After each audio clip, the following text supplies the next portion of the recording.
Sabi ng informant ko sa BJMP, nung si PRRD ay kinidnap, ang nag-cheer doon, ang saya-saya nila. Mga CPP, NPA, NDF.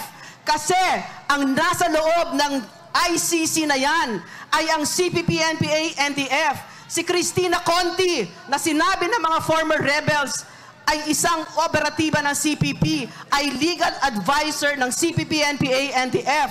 Sa kanila din nanggaling yung bloated, na exaggerated na figure na 30 to 60,000 deaths daw. Pero ang nasa alleged crimes ng ICC mismo ay 43 in 8 years. Sila ang may crimes against humanity, ang CPP, NPA, NDF na yan.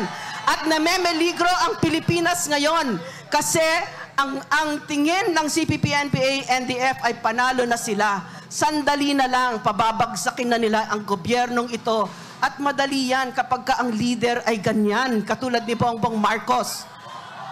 So, magkakapit-bisig tayo dito.